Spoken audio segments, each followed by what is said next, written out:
Hey everyone, Wags here from Eagle Dynamics, and I have a bit of a different video today. So usually a day doesn't go by where I don't have someone on our forums, YouTube or Facebook that doesn't reach out to me and ask me about the graphic settings I use for the videos or screenshots, or how I set up my controls for the Hornet. So this video is for you. Now, for the rest of you, this video is going to be quite long and arduous, so I apologize ahead of time. So first of all, it's important to understand that I actually have two different computers. Both are extremely high end because of the videos and testing, rendering, and other tasks. Now, in parallel course, we have other members of the team and testers that have medium to low end systems. So that way we have a good spread of testing over the different gambit of computers out there. So my first system, it's a i9 9900 overclocked at 5 gigahertz, 32 gigs of RAM, RTX 2080 Ti, and a 1 terabyte M.2 drive. So bleeding edge fast. And then the second one is no slouch. It's a i7 8700K at I think stock with 32 gigs of RAM, a GTX 1080 Ti, and a 1 terabyte SSD. So both very high-end systems, which allow me to crank out the details. So that being said, let's take a look at the graphic settings I use. So of course we're here in the system tab of options, and I have textures high, train textures high. Civilian traffic, for me, it's not that I camp. I prefer the look of low. Overcrowded roads just looks a little odd to me sometimes. Water high, visibility extreme, visibility range is set to extreme. This is one of those items that, unless you have a very high-end system, you might want to go a little bit lower. But for me, it really pushes out the rendering distance for the trees and the buildings and everything else, and really helps sell the scene. Below that, we have a heap blur. I usually use low. Again, I can go high, but to me, high just a little bit over the top, and low gives me a little more realistic look. Shadows high, resolution at 1440p. I do have a 4K monitor, but I prefer it at 1440. That way I have some area around the window where I can have text and chat and documents I can reference to, particularly while testing and working. And then we have our aspect ratio, which is obviously normal. Monitor resolution at 512, which is perfectly fine. The MSAA, I keep it 4K in a 2D monitor. I'm sorry, 4X at a 2D monitor and 2X when in VR. Depth of field usually off unless I am doing like a thumbnail or a screenshot, and then I'll put the depth of field to kind of give that kind of cool effect. I like the lens flare effects quite a bit. Motion blur, I don't like it as much, so I keep that off. SAA off. Unless you have a lower end system, there's really no need to have that on. Let's see, for the sliders, grass and trees I max out, particularly in correlation with the visibility range, gives that much better look to the overall feel. Preload radius maxed out, chimney smoke, no reason to max it out too high, so I keep it at 5. And gamma, it's more of a personal preference, but to me 1.8 looks good. And then for anisotropic filtering, I max out at 16x to avoid that kind of um, the lines getting too blurry and stuff at a distance. And for the train shadows, usually default, unless if I'm in VR, I might put it at flat if I have a very busy populated mission. And global cockpit, I keep that to on, raindrops on. And I think those are the basic ones. But it's also important to remember that even if you have all your settings maxed out, another big part of making a good video and a good screenshot is how you set up your time of day and your lighting. Putting a mission together at noon, it's going to have very flat lighting. It does not look as dramatic or as nice. For me, I usually prefer to do missions in the early morning or late afternoon, where you have much longer shadows, a more dramatic effect. It just looks a lot better.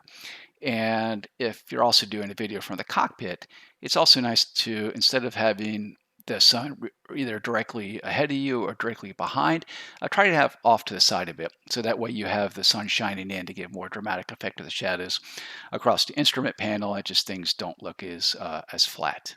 Just a little advice there. So that's how I have my graphics set up. So let's take a look at how I set up my controls for the Hornet.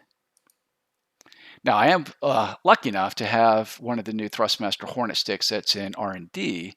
Um, but based on our survey, most of you guys, are of course using the Warthog system, stick and throttle. So I'm going to be basing this on that.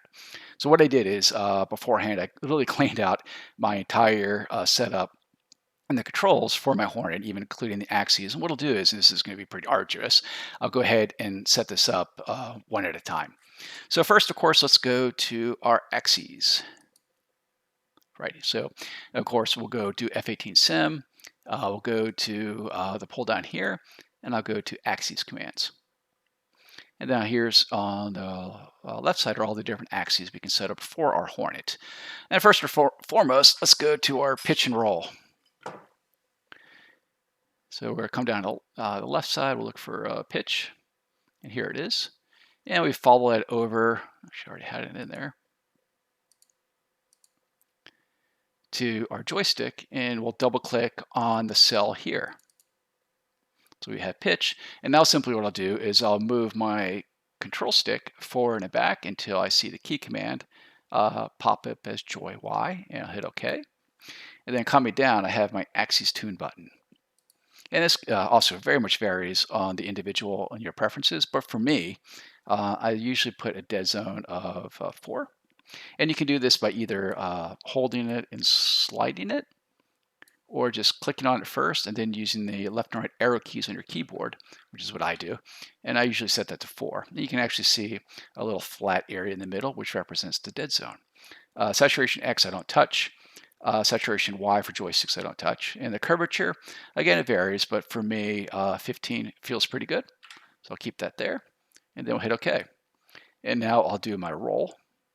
Again, so I'll find roll down here. I'll follow it over to the cell under joystick, double click. We see roll, and now I'll move my stick left and right until it registers. And I'll hit OK. And now I'll go to axes, and I'll duplicate it. So dead zone of 4, and a curvature of 15. And hit OK. Now, for those of you with rudder pedals, you'd be also, of course, setting up your rudder axes at this time. But personally, I do not use rudder pedals for a whole different reason. So I will not be setting up my rudders. Next, we'll do the TDC. So we'll come down and we have our throttle designator control horizontal and vertical. So I'll go to my horizontal first. And this is assigned to the throttle. So I'll go to the throttle column, find that cell, double click on it. And we see we have it selected here. And now on the Warthog throttle, I'll move the mini stick left and right until it registers. Now you see Joy X. I'll hit OK. Go to axes. And I usually like to have these a little bit larger. So I do a dead zone of 5. Now for the saturation, I prefer a saturation of 50. Again, mileage may vary for you. And a curvature again of 30.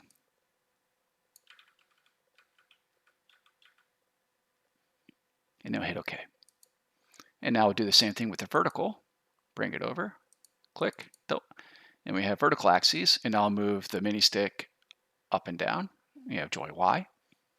I'll hit OK to axes. And again, a dead zone of 5, saturation of 50, curvature of 30.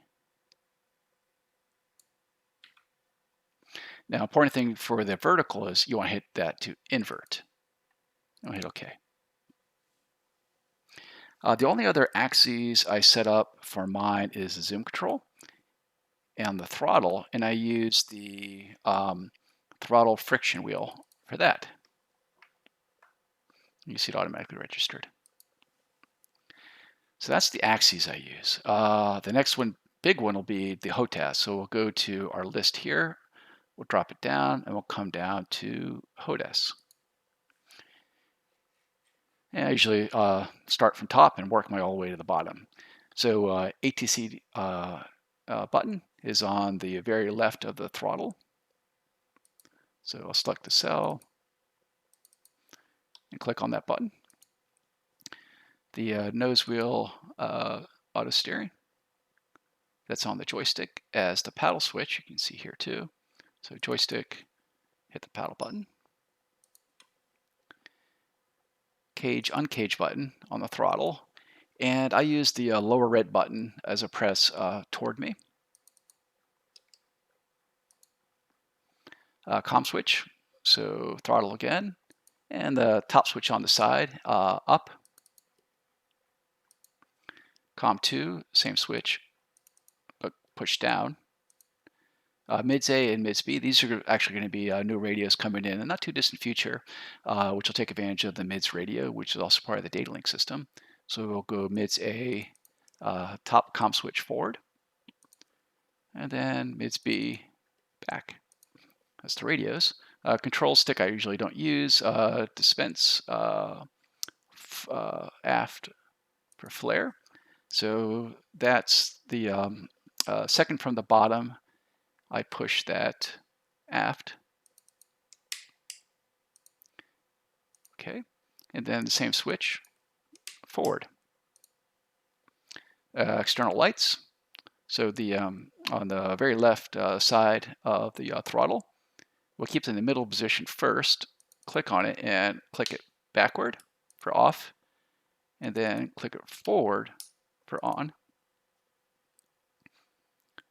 Gun trigger, stick and detent. Obviously, we'll select joystick, double click, and we'll just trigger to the first detent. RAID, FLIR field of view. And this is important for your Maverick field of view and also your harm sequencing. And the very bottom red button on the side of the throttle, I'm going to press that forward. Yeah. Again, you may choose to use a different button. For me, that works pretty well. Radar elevation control down. So on the throttle, on the index finger on the front, I push that down. And then for up, I pull it up. The recce button, actually, I don't use that. What I'm going to usually do is I set that to my VR. And then for the AIM-120, we'll go to the joystick, and we'll push to the right on the CMS switch on the throttle. I'm sorry, on the stick. Gun is aft. Sidewinder is Z-axis push down. And Sparrow is forward. There is no left push for the weapons.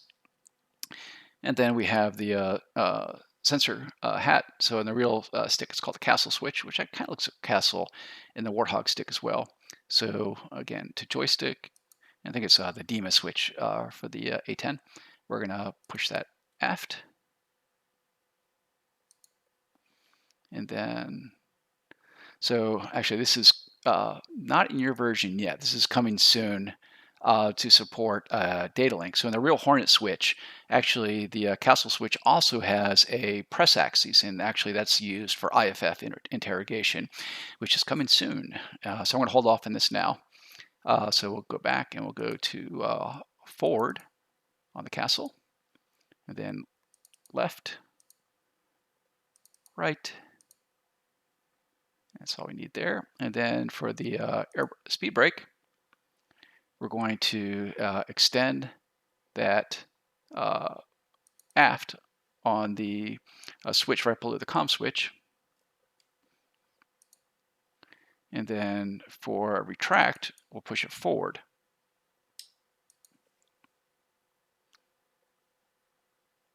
TDC we don't have to worry about because we set that already as an axis, except for the depress. So we'll set the depress to the throttle and the little nub button on the TDC control.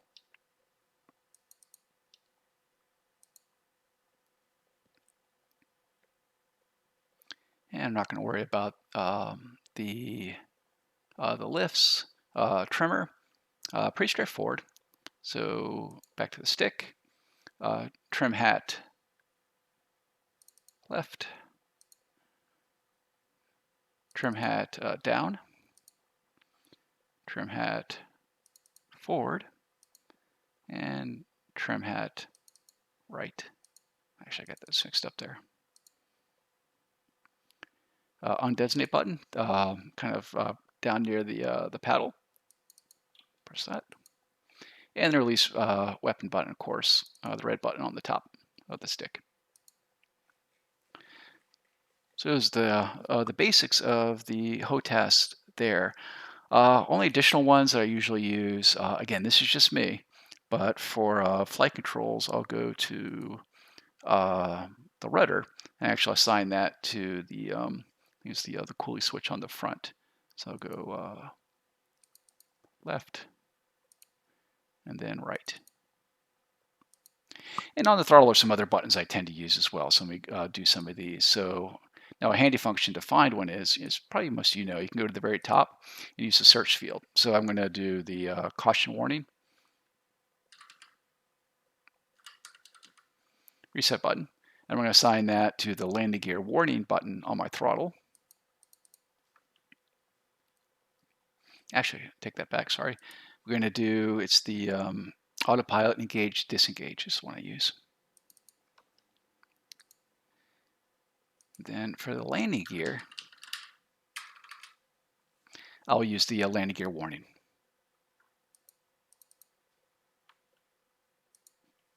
And then next, I'll do the flap switch. And I'll keep the flap switch centered right now. And then I'll select the flap switch auto. And I'll put the switch to the up position. And then I'll bring it back to center. And then I'll go to the half. Actually, take that back. We want to go to the auto half and push it forward. And then go to the full half, keep it in the middle, and then push it down.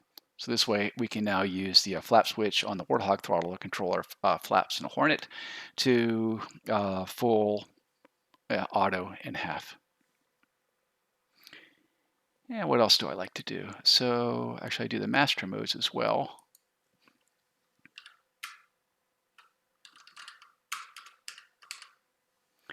And I use the momentary rockers on the engine operate switch for the main modes, master modes. So the air to air, I do the right switch, and the air to ground, the left switch. And the last one I think was probably the tail hook. And I put that on the lower press on the last D switch to the bottom. I do that as down and then also up. So that way I can just reach over the throttle to raise and lower the tail hook. So anyhow, folks, that's basically how I set up my HOTAS for the Hornet, and also, of course, my graphic settings. Anyhow, I hope you enjoyed this video and that it answers most of your questions about those two topics. See you next time, and thanks.